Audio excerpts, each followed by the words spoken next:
Shalom familia, que el Eterno me lo bendiga. Shabbat Shalom para todos. Estamos en el estudio de la Parashá Naso. Anoche estuvimos viendo las primeras dos aliyot y esta tarde vamos a tratar de culminar con este precioso tema de la Parashá Naso. Y estuvimos viendo básicamente que se trata del censo, cuando el Eterno pide censar a los levitas por sus familias. Estuvimos viendo que el censo en el texto original hebreo dice literalmente levanta la cabeza de los levitas. Es la manera en la que el Eterno escoge a alguien para servir en su obra, es levantarlo, es darle honra, es darle honor. Amén.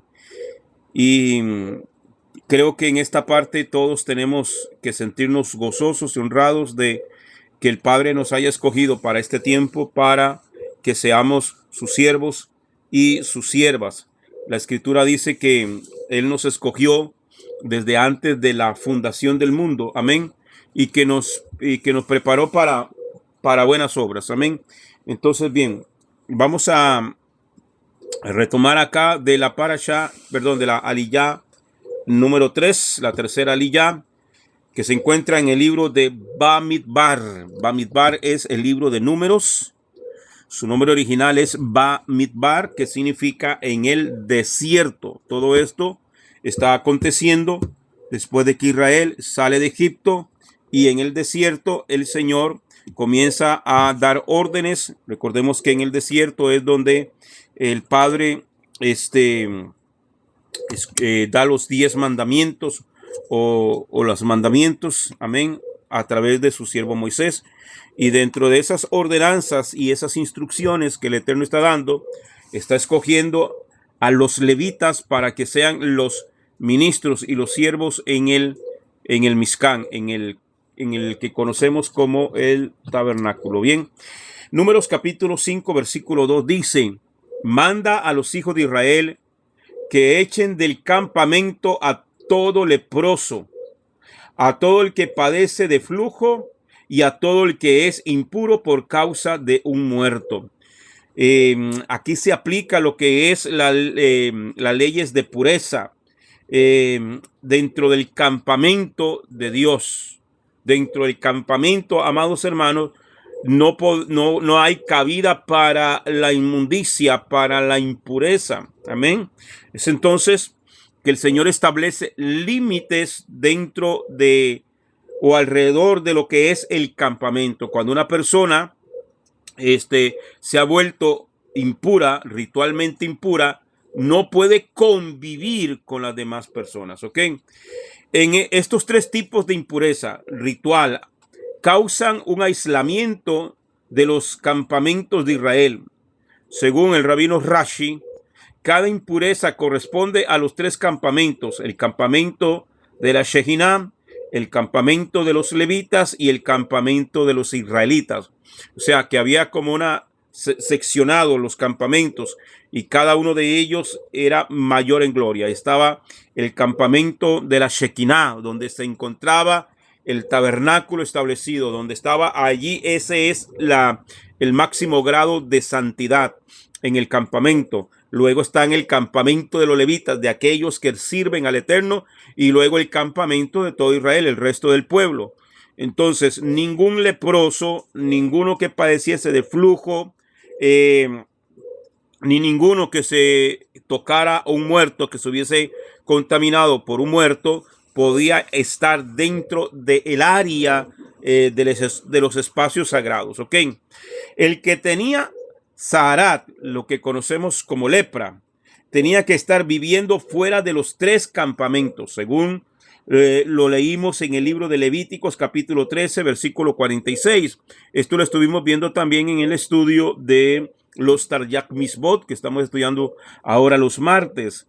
El que tenía una enfermedad en su aparato reproductor, en hebreo es SAP, que lo estuvimos viendo también, según Levíticos capítulo 15, que padecía de flujo de sangre o de semen o cualquier tipo de flujo, se consideraba una persona ritualmente impura, ¿ok? Entonces, ¿cuál era el asunto? Que después de cierto tiempo, ya esa persona era considerada no apto para estar dentro del campamento. Por eso es que vemos a los leprosos fuera del campamento. Cuando ya la ciudad de Israel y Jerusalén estaba establecida, había un lugar que se le conoce como el Valle de los Leprosos, por ejemplo, y ahí iban a dar todas las personas que tenían que ser aisladas. Por ejemplo, vemos a la mujer del flujo de sangre que también tenía que vivir aislada. O sea, estas enfermedades o este tipo de padecimientos, lo estuvimos viendo, son considerados, hermano, son padecimientos más espirituales que físicos. O sea, que vienen por causa del padecimiento de hay algo en el alma, hay algo en el espíritu de esta persona, en el alma de esta persona, que está causando que esta manifestación se dé físicamente. Pregunto, ¿si me están escuchando bien? Porque me tiró una señal acá. Sí, sí, amén, sí. Perfecto, gracias. Ok, entonces, el que tenía Sará, lepra, tenía que estar viviendo fuera de los 3 campamentos, según Levíticos 13:46. El que tenía una enfermedad en su aparato reproductor, que en hebreo es Ab, también, según lo que dice Levíticos capítulo 15, no podía estar en el campamento de los levitas o de la Shejiná, pero sí en el campamento de los israelitas.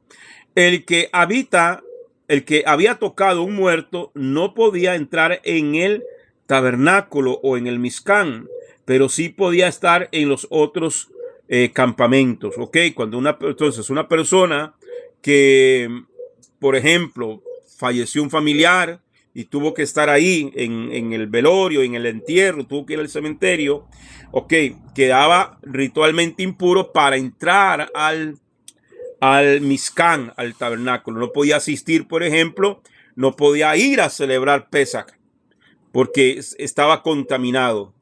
Por eso es que dentro de la ley el Señor establece el Pesach Shemini, que es el segundo Pesach, que se hacía un mes después para los que no pudieron celebrarlo en el primer Pesach por causa de que ritualmente se habían contaminado, estaban impuros. Entonces, pero el que se había contaminado por causa de un muerto, esto no implicaba que fuera expulsado completamente del campamento. Podía estar en los otros 2 campamentos, pero no así entrar al Mizcán o al tabernáculo. ¿Ok?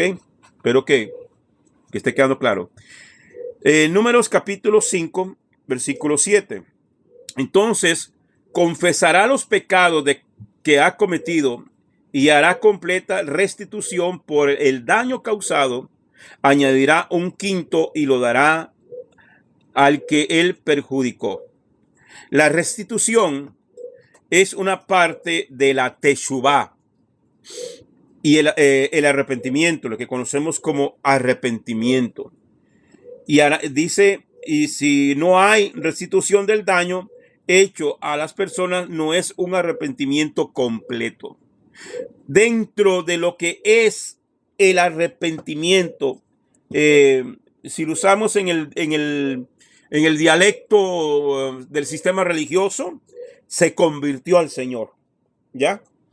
Julano se convirtió al Señor, o la Julana se convirtió al Señor. Nos alegramos, qué alegría, qué contento, qué feliz, perfecto. Pero para que su arrepentimiento o su conversión sea completa, genuina y real, tiene que restituir el daño que ha cometido. Es que es muy fácil, amados hermanos, decir le pido perdón a Dios porque le hice daño a Julano o a Julana, pero no buscamos a la persona a la cual le hicimos daño. Y ese daño, hermano, aquí por ejemplo habla de lo que es un daño monetario, un fraude o un robo, ¿entiende? Y había que restituir, ¿ok? Entonces, pero además de eso, ¿cómo restituimos cuando hemos difamado, cuando hemos chismeado, cuando hemos hablado, hemos usado la Lashon Hara en contra de alguien y que ese comentario, eso que hemos dicho, eso que hemos hablado, le ha hecho un daño moral y social a la persona. Es por eso, amados hermanos, que nosotros tenemos que tener muchísimo cuidado, me incluyo, que tenemos que tener muchísimo cuidado cuando utilizamos las redes sociales. Porque escribir un comentario o hablar mal de alguien en un comentario es muy fácil. Y mucha gente se escuda detrás de un seudónimo o de un perfil falso para atacar a X persona, con razón o sin razón. Entonces, en eso hay que tener mucho cuidado, porque podemos estar utilizando de una manera digital la Lashon Hara. Entonces, eso el Señor demanda una restitución. Ok, entonces, para que haya la restitución, es una parte de la techubá, o sea, para que haya un arrepentimiento genuino, real y conciso, y que dé testimonio al mundo, tiene que haber restitución del daño. Si no es posible, entonces la restitución es parte de la techubá. Si no es posible restituir el daño, hay que hacer todo lo que esté al alcance de uno para que se haga una restitución completa con el 20% de aumento, como está escrito en el Evangelio de Lucas, capítulo 19, versículo 8 y 9. Dice, y Zacai, que es Zaqueo, y Zacai, puesto en pie, dijo al Señor, he aquí, Señor, la mitad de mis bienes daré a los pobres, si en algo he defraudado a alguno, yo lo restituiré cuadruplicado. Y Yeshua le dijo, hoy ha venido la salvación a esta casa, ya que él también es hijo de Abraham. ¿Quién era? Zaquí, al que conocemos como Zaqueo. Zaqueo era un publicano. ¿Qué era un publicano? ¿A quién se le publicano es un título que se le daba a personas encargadas de cobrar el impuesto a los ciudadanos? ¿Ya? Era algo así como un funcionario de Hacienda, para que usted me entienda, encargado de cobrar los impuestos. ¿Cuál era el problema de Zaqueo, de Zacai? Al igual que Mateo, por ejemplo, que ellos eran publicanos. El problema es que ellos eran judíos trabajando para Roma, oprimiendo a Israel. Ese era el problema de ellos. ¿Cuál era el problema de los publicanos? Que ellos cobraban los impuestos, está bien, pero cobraban más de la cuenta y se enriquecían a costillas del pueblo. Por eso los publicanos eran detestados, eran odiados por el pueblo, porque ellos sabían lo que tenían que pagar, pero el publicano les cobraba en demasía al pueblo y ellos se iban enriqueciendo. Cuando Zaqueo hace teshuvá, cuando Zaqueo acepta a Yeshua, se convierte a Yeshua.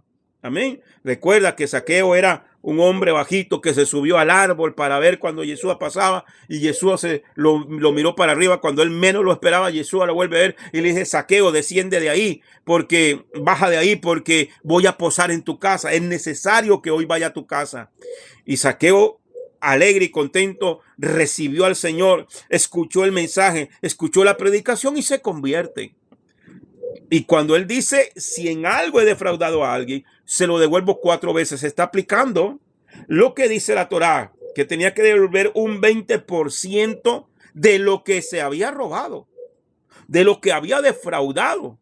Entonces, esto era un 20% de más de lo que, por ejemplo, 10,000 colones. ¿Cuánto es el diezmo de 10,000 colones? son 1,000 colones. Entonces él decía, no tengo que devolverle 10,000 colones más de los 10,000. Tengo que devolverle 2,000 colones más de los 2,000. ¿Ok? De los 10,000. Entonces, ese era el 20%. Entonces, eso es 5 veces más. ¿Ok? Entonces, la salvación había venido a la casa de Zaqueo. Y por esto él estaba dispuesto a restituir el daño económico que había hecho contra las personas, incluso más allá de la letra de la Torá.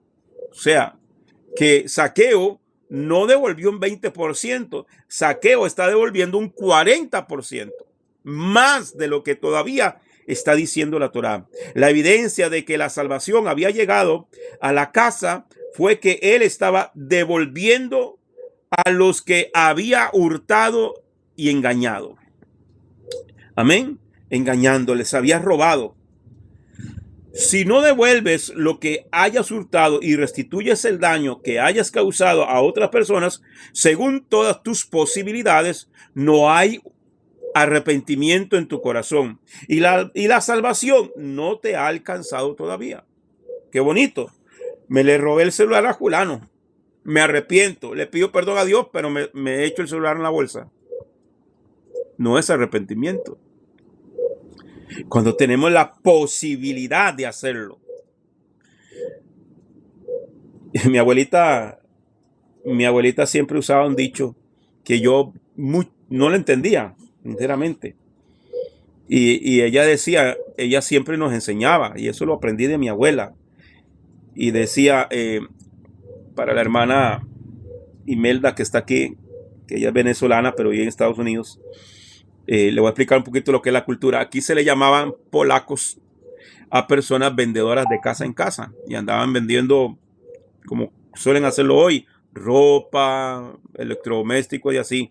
Y la gente suele sacarle crédito, te dan una tarjetita y te anotan ahí y por quincena o por mes vienen a cobrar. La gente suele muchas veces sacar esos créditos a estos que le llamamos polacos. Le llamamos polacos porque según la historia es que los primeros que trajeron esa costumbre eran unos polacos. Entonces, esos polacos que eran comerciantes establecieron ese sistema. Entonces, y así se quedó ya la costumbre de llamarlos polacos, a esos vendedores de casa en casa. Se le da el crédito, ellos vienen a cobrar una vez por mes, pero la gente suele esconderse. Suelen gastar el dinero en otras cosas y no pagan y y se esconden. Entonces se han sacado tantas, ahora le llaman memes, pero aquí le hicimos chistes y, ¿verdad? De que mandaban al niño a decirle, vaya, dígale a ese señor que no estoy. Y entonces el chiquito salía y decía, dice mi mamá que no está. Entonces, ¿verdad? Ya la señora tenía que salir a dar la cara. Entonces, mi abuelita siempre decía algo. Si usted le compra a un polaco y el día que no pueda pagar, hágale un abono de saliva. Y yo no, ¿cómo? Un abono de saliva, yo no entendía. Y ella lo que decía es, de la cara. O sea, lo que quería decir es, vaya y hable con la persona. No se esconda, de la cara. No quede mal. La persona va a entender. Es mejor que usted salga a dar la cara y a disculparse porque este mes o esta quincena me vino mal el pago, me pasó esta situación, tuve una emergencia, no puedo darle el abono, pero no te quedes sin dar abono, aunque sea de un abono de saliva. Eso lo aprendí de mi abuelita siempre. Y por eso en lo personal no me gusta enjaranarme, decimos acá, no sé cómo dirán allá, endeudarse uno con estas cosas, porque no me gusta estar endeudado. Pero el día que lo hago, tratamos de cumplir, y el día que no se puede cumplir, no hay que esconderse, hay que dar la cara. Eso es ser una persona honrada, eso es tener honradez, eso es ser honesto uno, ¿ok? Entonces, y vas a pagar, ¿ok? Tienes que pagar. La Biblia dice que no podemos deberle nada a nadie, así que si no tenemos cómo pagar, es mejor no comprar, no sacar nada, porque no podemos quedar endeudados, ¿ok? Entonces, Dice, no te dejes ser engañado por la idea de que todo haya sido hecho nuevo en el Mesías para no asumir tu responsabilidad. Eso lo escuché yo cientos de veces desde mi infancia. No, hermano, ya lo que estamos en el Señor, hemos muerto al mundo y somos nuevas criaturas. Todas las cosas son hechas nuevas. Ya esa deuda ya quedó cancelada. Ya el Señor la canceló. Cuando yo vine a Cristo, ya Cristo me canceló la deuda. Eso es una mentira del diablo. Eso es un engaño de Satanás. No te dejes ser engañado por la idea de que todo ha sido hecho nuevo en el Mesías para no asumir tu responsabilidad de restituir a las personas por el daño que hayas causado antes de entregarte al Mesías Yeshua. El camino de la salvación pasa por el arrepentimiento. Los 7 pasos de un arrepentimiento completo son: ¿cuáles son los 7 pasos de una verdadera teshuvá? Vamos a verlos. Número 1, reconocimiento de pecado. Si una persona no considera que lo que está haciendo es pecado, ¿cómo se va a arrepentir si cree que no está cometiendo pecado? Lo primero que tenemos que hacer es reconocer nuestro pecado, según lo que dice el segundo libro de Samuel, capítulo 12, versículo 13. 2, sentimiento de pesar. Sentimiento de pesar. O sea, tener ese sentimiento de tristeza, de dolor por el pecado que he cometido. ¿Ok?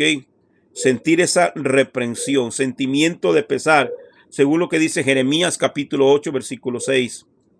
Número 3, confesión abierta a Hashem y a los hombres, según lo que dice Josué capítulo 7, versículo 19, Primera de Juan 1:9 y Jacob capítulo 5, versículo 16. Jacob Santiago, capítulo 5, versículo 16.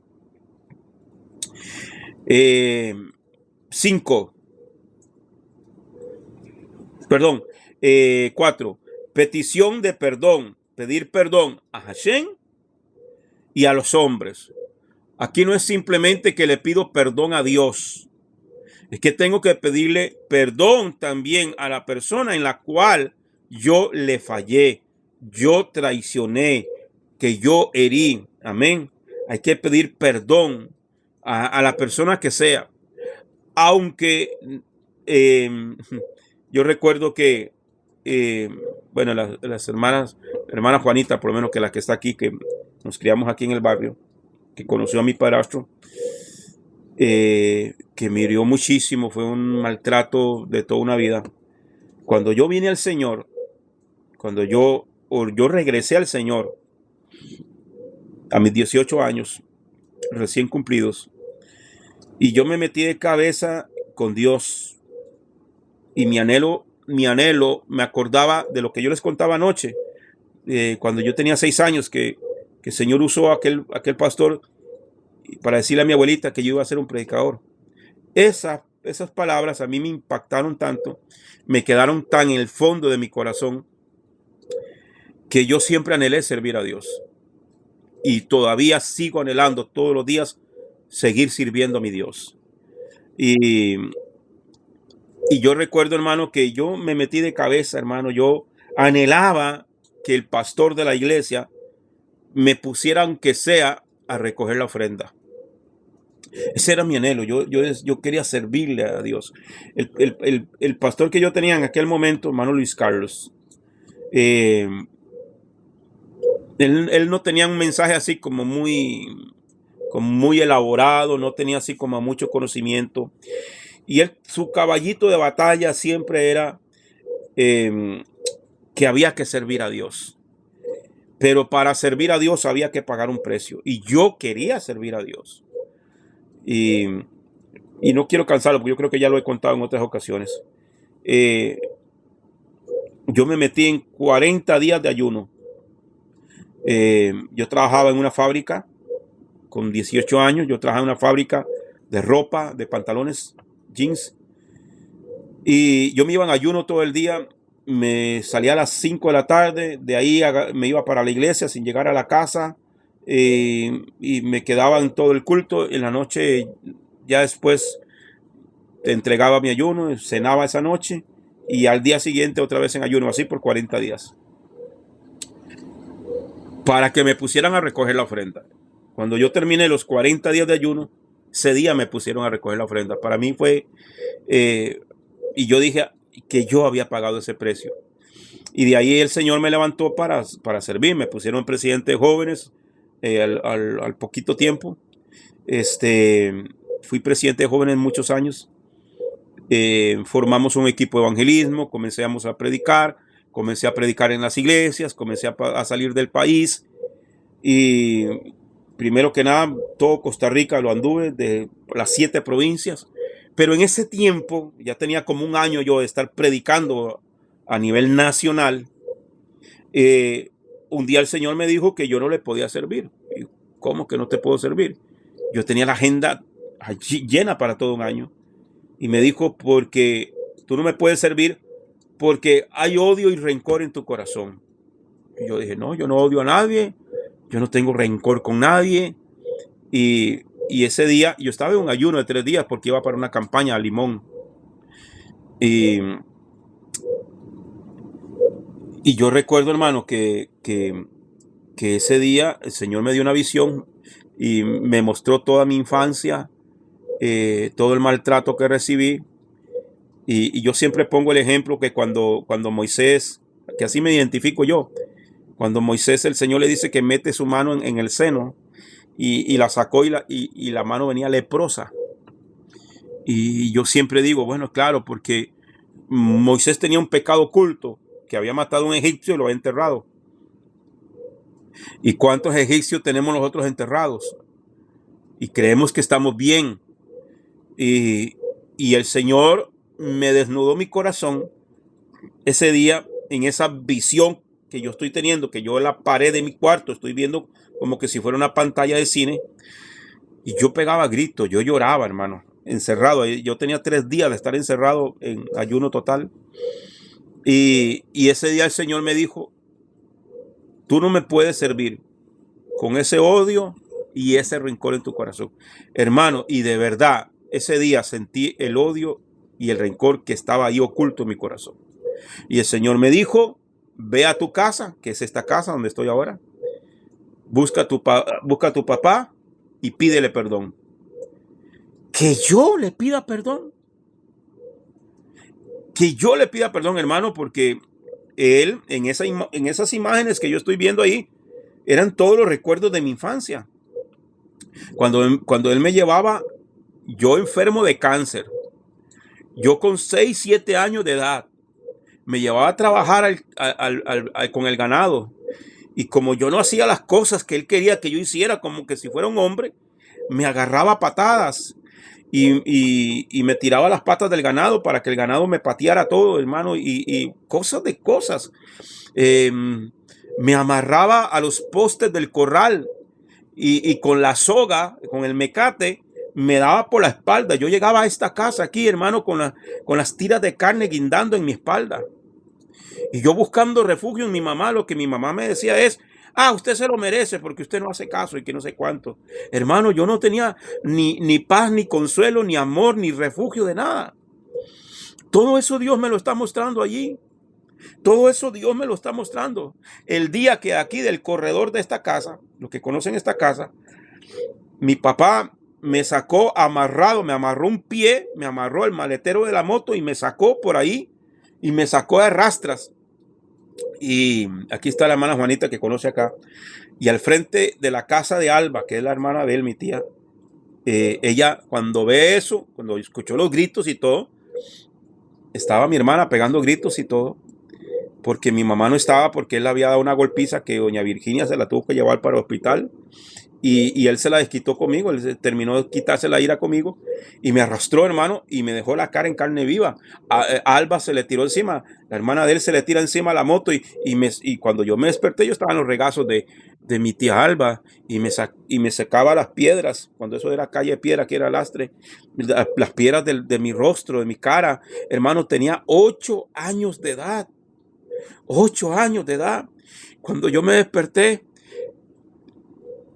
que estaba en los regazos de ella, y yo me miré al espejo, mi cara era un monstruo, hermano, inflamado, lleno de sangre, mi ropa, y yo le decía, tía, ¿por qué mi papá no me ama? Yo decía, a mí Dios no me ama, a mí nadie me puede amar ahora. Todo eso Dios me lo está mostrando ahí, y me dice que yo tengo que venir a pedirle perdón a mi padrastro, a mi papá, que le pidiera perdón. Y yo le decía, Señor, ¿acaso yo le hice daño? ¿Acaso fui yo el que le hizo esto y esto y esto? Que venga Él y me pida perdón a mí. De rodillas tal vez lo perdono. Dígame, ¿había odio y rencor en mi corazón? Claro, claro que sí. Y cuando ese día yo le dije al Señor, hermano, estaba preparándome para ir a una campaña. Tenía un año de tener un éxito ministerialmente hablando. Joven de 18 años para 19 años, ya en ese momento. Y el Señor me dijo, y yo le decía, ¿y por qué tengo yo que pedirle perdón a Él? Porque tú eres el cristiano, tú eres el creyente, tú eres mi hijo, Él no. Hermano, y no crea que yo vine en carrera para acá, no. Yo, hermano, me fui para la campaña, tenía que cumplir, me fui para la campaña. Fue una de las campañas más gloriosas que pude ver. Milagros, sanidades, conversiones, de todo hubo, hermano. Y cuando yo siempre he tenido la costumbre que yo termino de predicar, yo cuando estoy en una iglesia voy y me hinco por allá y le doy gracias a Dios por el mensaje y le doy la gloria a Él, y ese día yo me hinqué, eran varios días de campaña, cuando en aquel tiempo se hacían bastantes días de campaña. Yo me hinqué a orar, a darle gracias a Dios por el mensaje. Hermano, como que alguien me vio agachado, como que si alguien vino y se agachó a la par mía y me habló al oído y me dijo, lo que has visto hoy, los milagros y las señales, es por amor al pueblo, no es por ti, porque tú no me puedes servir. Tú así no me sirves. Hermano, eso me golpeó. Yo terminé esa campaña. Yo venía en el bus para San José y esa voz insistiéndome. Después de esa campaña, a los 3 días, me vine para acá. Me encerré en el cuarto allá afuera y fue a gritar, a llorar. Mi mamá estaba asustada. Mi papá ya no vivía con mi mamá, hacía tiempo que se habían dejado. Y ese día vino él, hermano. Y cuando yo lo escuché a él que llegó, mi corazón empezó a latir a 1000 por 1, hermano. Hasta que salí y él estaba sentado en el corredor allá afuera, estaba en una mecedora, él era bien gordo y se echó así, donde él me vio a mí. Nosotros éramos enemigos a muerte. Él me amenazó a mí y yo luego lo amenacé a él. Y lo dijimos que donde nos viéramos nos íbamos a matar. Yo tenía años de no venir a esta casa.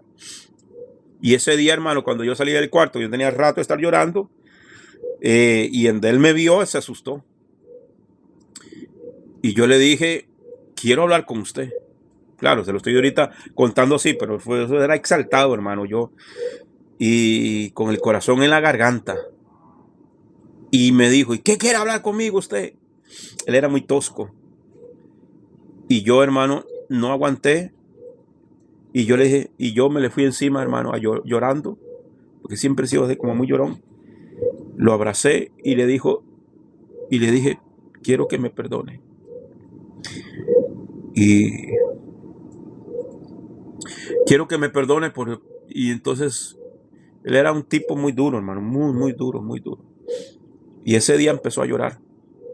Y me dijo, antes de llorar me dijo, ¿y por qué usted me pide perdón a mí? Digo, por todo el odio y el rencor que yo le guardaba a usted. Porque yo lo odiaba a usted por esto y esto y esto y esto y esto y esto. Pero el Señor me dice que le pida perdón. Y yo quiero que me perdone. Hermano, ese día, casi 20 años de vida, la primera vez que me abrazó. La primera vez que me llamó hijo. Nunca me dijo hijo, nunca. Ese día me llamó hijo. Ese día me abrazó. Ese día lloramos. Ese día yo fui libre del rencor y del odio. Entonces, hermano, este punto 4 es importante. Pedir perdón. No importa qué. A veces queremos tener la razón, hermano. Quizás tenemos razón, quizás no. Pero el asunto no es si tengo razón o si no tengo la razón, pido perdón. No, a veces, hermano, hay que demostrar que realmente estamos convertidos y que hemos hecho teshuvá. Hermano, y pasaron varios años después de eso. Yo seguí en el camino de Dios. Seguí predicando libremente sin tener algo que me acusara ni que me estuviera condenando o que yo me sintiera indigno de predicar y servir a Dios. Cuando años después que yo entré a trabajar como locutor a la radio, estando en la radio, el Señor me habla y me dice, vaya a su casa otra vez, muchos años después. Busque a su papá y dígale que arregle cuentas conmigo, que ordene la casa, que arregle lo que tiene que arreglar porque le queda poco tiempo de vida. Yo trabajaba en las noches en la radio y salí de la radio esa mañana y me vine para acá directamente. Mi mamá se sorprendió donde me vio. Me dice, pero lo acabo de escuchar en la radio. Yo me vine rápido para acá. Le digo, no, vine con una misión. Dormí un ratito aquí y después me fui a buscar a mi papá. Y hablé con él. Y le dije lo que el Señor me habló. Esa madrugada en la radio. Se puso a llorar y se metió para adentro y lloró. Yo lo escuché llorando. Y yo me vine para acá. Al mes exactamente él murió. Y antes de morir, porque él le dio un derrame, antes de morir, yo fui a verlo al hospital, me dieron 5 minutos con él. Y en esos 5 minutos, Dios me dio la oportunidad de entregarlo en las manos de él. Y después de esa oración, el hombre falleció. Entonces Dios me dio ese honor y ese privilegio de poderlo entregar en sus manos y hablarle antes de morir. Hermano, cuán importante es poder pedir perdón. Ok, entonces, pedir perdón a Hashem y a los hombres. Perdóneme que me extendí en este punto, hermano. Según Salmo 25:11 y Lucas 15:18. Número 5. Determinación de cambio. Determinación de cambio. Determinado a cambiar. Usted sabe, uno sabe, amado, en qué hay que cambiar. Y una de las cosas que uno sabe que hay que cambiar es el carácter. ¿Sí o no? El carácter. Dentro de lo que es carácter, que es en realidad el mal carácter, también entra el orgullo, la arrogancia. No es simplemente una persona que vive enojada todo el tiempo. No, hay gente que tiene como que un carácter en esa forma muy dócil, pero son orgullosos, son altivos. Y para uno poder pedir perdón, hay que ser humilde, hermano. Esa es la lección de humildad más grande que uno puede recibir cuando usted pide perdón. Porque hay que humillarse. ¿Por qué? Pedir perdón es reconocer que yo estoy mal. Entonces, cuando usted reconoce en lo que usted necesita un cambio de tu vida. debe de tener esa determinación. ¿Qué es determinación? O sea, la decisión de hacer un cambio. Hermano, yo siempre lo he dicho, hay cosas, la gente dice, Señor, ay, quítame este mal carácter. No, hermano, eso muchas veces es una cuestión de decisión. De decisión. Es decidir cambiar. Si no hay una determinación, si no hay una decisión de cambio, no va a haber cambio. Seguro que dice Proverbios 28:13. 6. Restitución del daño. Como lo vimos, Números 5:7, Éxodo 22 del 1 al 15, segundo libro de Samuel 21:3 lo dice, restituir el daño de los pasos de una verdadera teshuvá, de un verdadero arrepentimiento. Número 7, ser fiel en las pruebas que Hashem envía para fortalecer al que se arrepiente. Ser fiel en las pruebas. Que para eso precisamente son las pruebas. Las pruebas, amados hermanos, nos van a enseñar a nosotros en qué camino estamos parados. Si estamos realmente firmes o no. ¿Por qué? Porque fiel en medio de las pruebas. No importa lo que pase. Muchas veces lo hemos dicho, si tengo que morir, muero, pero cuando viene la prueba, hermanos, se nos olvida lo que hemos prometido. Entonces, ser fiel, cuando usted vea en usted que a pesar de que prefiero que Julano se enoje conmigo, que prefiero que el otro, prefiero que aún perder hasta mi trabajo antes de serle infiel a Dios. Si hay algo que me está llevando a tomar una decisión entre Dios y su palabra o entre lo que la gente quiere que yo haga. No, yo voy a serle fiel a Dios. En el momento en que mi trabajo me imposibilite a mí de ser fiel a Dios, entonces tengo que escoger serle fiel a Dios. Y eso en todo en la vida. Amén. Ser fiel a Dios. Si una amistad no me conviene porque es una persona que me está llevando por un rumbo que no quiero, que no me conviene, que le voy a fallar. No, hermano, hay amistades, hay gente que es de buenos días, hola y adiós. Y nada más. Ok, sigo. Según lo que dice Génesis 31:7 y Números 14:22. En este versículo se encuentra el mandamiento número 364 de los 613 mandamientos, que dice que hay que confesar el pecado cometido. Este es uno de los mandamientos que dan salvación eterna al que lo cumple. Amén. Entonces seguimos. Números 5:8 dice, pero si la persona no tiene pariente a quien se le haga restitución por el daño, la restitución hecha por el daño debe ir a Hashem para el sacerdote, además del carnero de expiación con el cual se hace expiación por él. Según Rashi, aquí se habla de un prosélito que ha muerto sin herederos y que fue engañado por uno que juró en vano de que no le había tomado nada prestado. Un prosélito sin hijos es el único en Israel que no tiene parientes. Ok. Nosotros todos somos prosélitos porque venimos del pueblo gentil y nos hemos convertido al Dios de Israel a través de Yeshua. Ok, entonces, si nosotros hemos hecho un daño a alguien y esa persona ya murió, hay que buscar un pariente cercano a él y decirle, Julano, mire, yo conocí a tu abuelo, a tu abuela, a quien sea, y yo hice un negocio con él o tal cosa, o en un dado momento nos enojamos. Yo he venido hoy al Señor y yo me he arrepentido del daño que le hice a tu pariente y quiero restituir el daño. Yo sé que él ya está muerto, pero mire, yo quiero pagarle a usted como su pariente más cercano. Ok, perfecto, hay que hacerlo.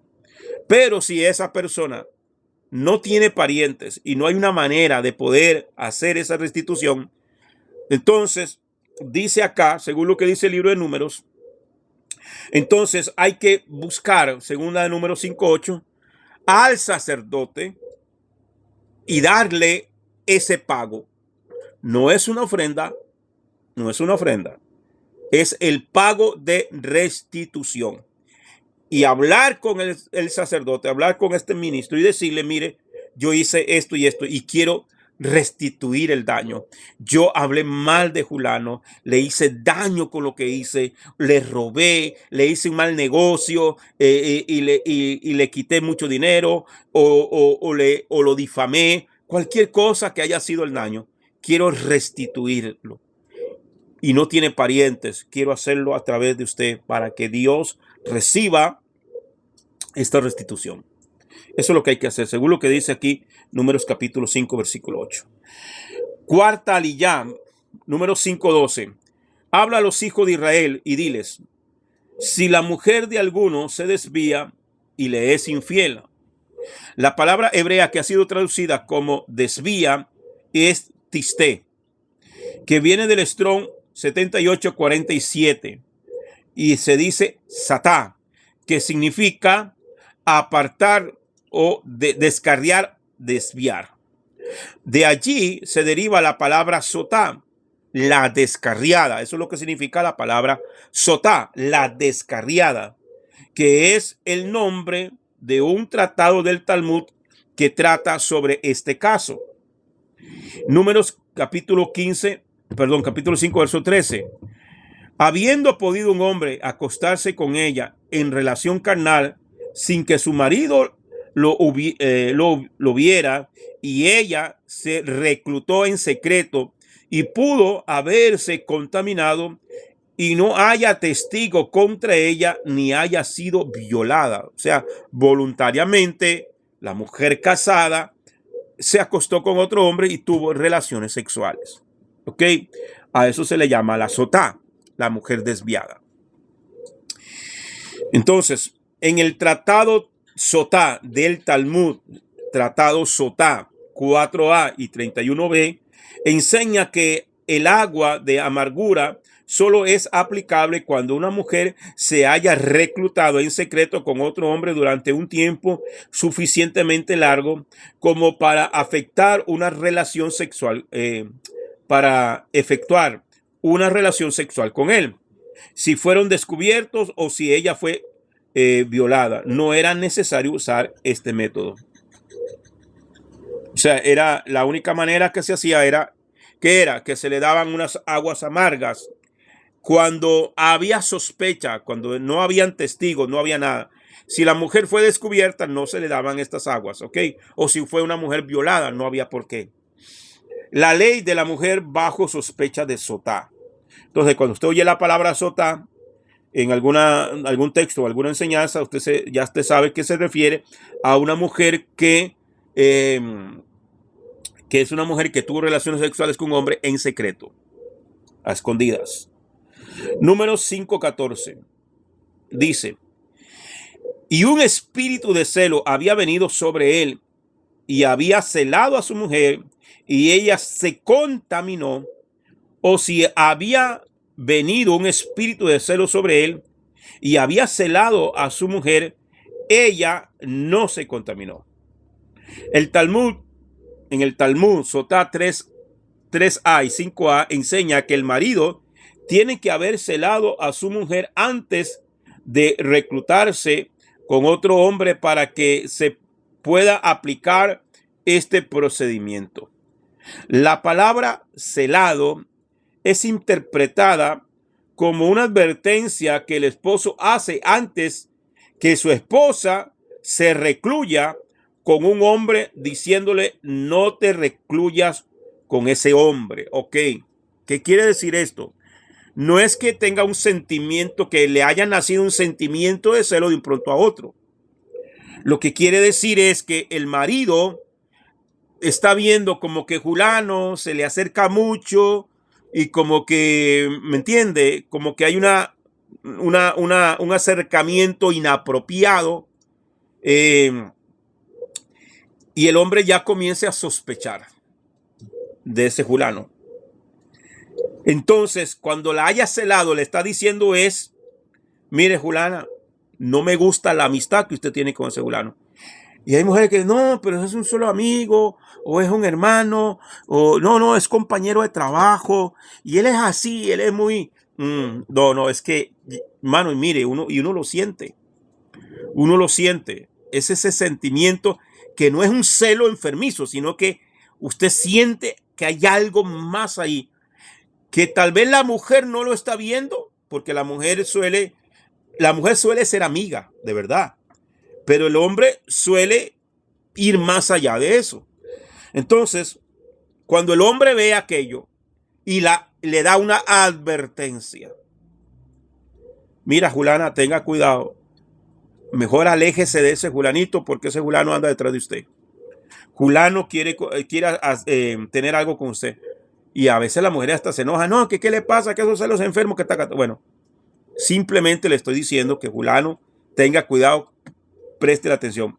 Mire, hermano, y he visto casos de casos, que eso es que, hermano, como directo la flecha, y se da el caso. Entonces, cuando ya el marido la ha celado, o sea, la ha advertido, fulano anda detrás de usted, pele el ojo, despabilese, póngase con Dios y hágase a un lado de esa persona. Y la mujer sigue y sigue y sigue. Llega un momento donde su alma es cautivada, su alma es conquistada y cae. Entonces, ya ese hombre y ya las actitudes de la mujer comienzan a decirle a uno que esa mujer ya cayó con esa persona, pero él no tiene cómo asegurarlo, no tiene cómo porque no hay testigos, no hay nada.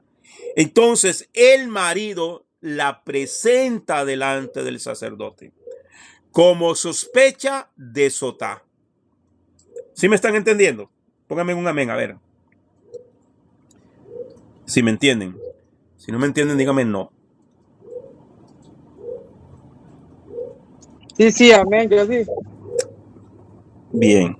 Entonces la palabra celado es interpretada como una advertencia que el esposo hace antes de que su esposa se recluya con un hombre, diciéndole, no te recluyas con ese hombre. Números capítulo 5, verso 15. El hombre llevará a su mujer al sacerdote y llevará como ofrenda por ella 1/10 de una efa de harina de cebada. No derramará aceite sobre la ofrenda, ni pondrá sobre ella incienso, porque es una ofrenda de cereal de celos, una ofrenda memorial de cereal, un recordatorio de iniquidad. La cebada fue la harina más barata que se daba a los animales. Números 5:18. Luego el sacerdote hará que la mujer esté delante de Hashem y descubrirá la cabeza de la mujer. Recuerde que dentro de lo que es lo cultural, la mujer casada hebrea tenía siempre que andar su cabeza cubierta. Es una señal de que es una mujer comprometida, que es una mujer casada. ¿Ok? Y pondrá en sus manos, entonces el sacerdote, el marido la lleva al sacerdote. ¿Por qué la trae eso? Por sotá. Sospecha de que me ha sido infiel. Ok. Entonces dice, llevaba ya la ofrenda que ya leímos. Le descubre la cabeza. Ok. Le quita el velo. Entonces, dice, y descubrirá la cabeza de la mujer y pondrá en sus manos la ofrenda memorial de cereal, que es la ofrenda de celos. Y en la mano del sacerdote estará el agua de amargura que trae maldición. Aquí está escrito que el sacerdote tiene que descubrir la cabeza de la mujer. Esto nos muestra que una mujer casada debe andar en lugares públicos con la cabeza cubierta. Y es una vergüenza para una mujer casada descubrir su pelo en público. Y esa práctica es hasta el día de hoy. Como está escrito en 1 Corintios 11, versículos del 5 al 16. Se lo voy a dejar para que usted lo lea en su casa. Amén. Porque ya me ganó el tiempo, hermano. Números 5, 21b y al 22a. Pero vamos a leerlo aquí. Dice: entonces el sacerdote hará que la mujer jure con el juramento de la maldición, y el sacerdote dirá a la mujer: Hashem, o sea, ya le descubrió la cabeza, le puso su ofrenda en las manos y le da esta declaración. Entonces el sacerdote hará que la mujer jure con el juramento de la maldición, y el sacerdote dirá a la mujer: ¿cuál era ese juramento? Este que viene acá. Hashem te haga maldición. Oiga bien. Hashem te haga maldición y juramento entre tu pueblo, haciendo Hashem que tu muslo se enjunte y tu vientre se hinche. Y esta agua que trae maldición entrará en tus entrañas y hará que el vientre se hinche y el muslo se enjunte o se caiga. Y la mujer dirá: amén, amén. O sea, estoy de acuerdo con la maldición. ¿Ya? Entonces, amén, amén. Estas palabras fueron escritas en un pergamino con tinta que se podía diluir en agua. Observe que el nombre del Eterno fue escrito 2 veces. 2 veces se menciona que el muslo se desplome y que el vientre se hinche. Según el Talmud Sotá, el tratado Sotá 28a, dice, y Rashi, la primera vez que empieza con el muslo se refiere a la mujer, y la segunda vez que empieza con el vientre se refiere al hombre que cometió adulterio con ella. También él sufrirá las mismas consecuencias de la maldición cuando la mujer beba del agua de amargura. O sea, según el comentario de Rashi, es que cuando se menciona esto 2 veces, una vez para la mujer que está presente delante del sacerdote, y que la maldición, esa misma maldición que va a venir sobre la mujer que haya cometido el pecado, también recaerá allá sobre el hombre que cometió el pecado con ella, pero que no se sabe quién es. O sea, el juicio de Dios lo alcanzará igual. 2 veces, ok, entonces ya dijimos esto, ok. Número 5:23. Entonces el sacerdote escribirá estas maldiciones en un rollo y las borrará en el agua de amargura. A pesar de la prohibición general de borrar el nombre del Eterno, en este caso, él permite que su nombre sea borrado para causar paz entre los esposos. Tan importante es el matrimonio para Hashem que él está dispuesto a permitir que incluso su nombre sea borrado para que haya orden en la familia, como está escrito en Hebreos 13:4. Sea el matrimonio honroso en todos y el hecho matrimonial sin mancilla, o sea, sin mancha, porque a los inmorales y a los adúlteros los juzgará Dios. La provisión de borrar el nombre del Eterno se encuentra en Deuteronomios capítulo 12, verso 3 al 4, donde está escrito: y demoleréis sus altares y quebraréis sus pilares sagrados y quemaréis a fuego sus imágenes de acera y derribaréis las imágenes talladas de sus dioses y borraréis su nombre de aquel lugar. 4. No haréis así a Hashem vuestro Dios. Entonces, el nombre de Dios no puede ser borrado. Número 5:31. Además, el marido quedará libre de culpa, pero la mujer llevará su culpa. Este versículo puede ser entendido de varias maneras. En primer lugar, nos enseña que si el hombre no denuncia el pecado de su mujer, él llevará culpa por causa de ella. Entonces, cuando alguien se entera del pecado y queda callado y no lo denuncia, es como participar del mismo pecado. Entonces lleva también la culpa. ¿Ok?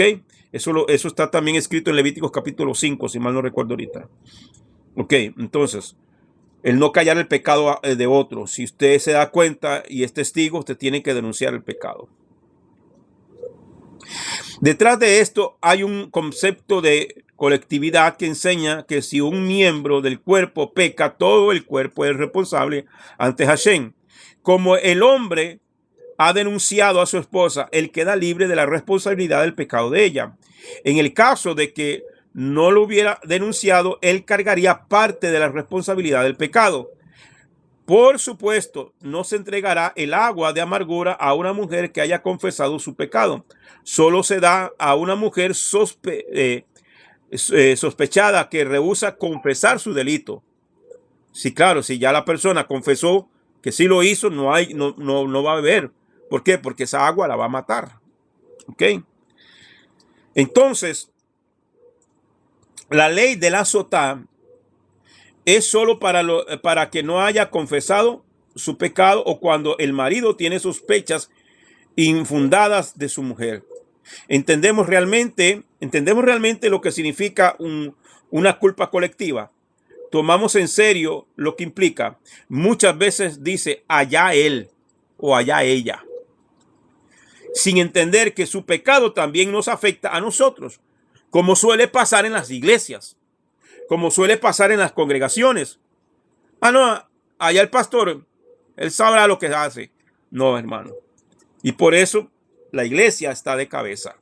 Y por eso los desórdenes que hay, parando en los altares a predicar, a cantar y a servir a un montón de gente en pecado, y el pueblo lo sabe y se queda callado y permanece ahí todavía. Entonces se hace responsable. El pecado es colectivo. Por eso vemos a Daniel en Daniel capítulo 9 orando y pidiendo perdón a Dios, diciendo: todos hemos pecado. La nación toda hemos pecado. Es igual dentro de una congregación. Cuando se permite el pecado y la gente lo calla, guarda silencio. Yo no me meto en eso. Eso hay que dejárselo a Dios. No, hermano. Dios estableció su ley. Y el que calla el pecado de otro es como que si usted también lo estuviera cometiendo. Y el día que Dios llame a cuenta ese pecado, y a ese pecador nos va a llamar a cuenta todos aquellos que nos enteramos y nos quedamos callados. Así que es mejor, hermano, hacer las cosas correctamente. Bien, amados, vamos a dejarlo aquí porque no me va a alcanzar el tiempo y tenemos clases de formación ministerial dentro de un ratito. Así que si hay alguien que quiera hacer algún comentario o alguna pregunta, puede hacerlo, amados. Y si no, oramos y despedimos esta clase y nos vemos a las 7. A ver. Todo clarito. Bien. ¿Será que no me escuchan?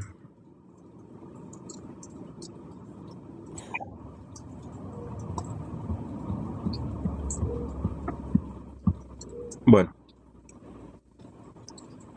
Vamos a orar entonces. Padre, gracias, eterno Rey de los cielos, por este tiempo de tu palabra. Padre amado, gracias porque tú nos has permitido estudiar tu palabra y que esta palabra, Padre, siga germinando dentro de nosotros como una semilla buena que dará fruto en abundancia, Padre amado. Llévanos por el camino correcto de tu palabra y que no se aparte de nosotros ni a diestra ni a siniestra, Padre, sino que nos lleve por el camino que tú quieres que nosotros sigamos. Ayúdanos, Padre, a hacer una verdadera teshuvá y a hacer tikkun, corrección de las cosas que hemos hecho mal. Gracias, Padre, en el nombre de Yeshua HaMashiach. Amén y amén. Shalom, familia. Shabbat shalom a todos. Shabbat tov. Nos vemos a las 7. Shalom, shalom, pastor. Gracias.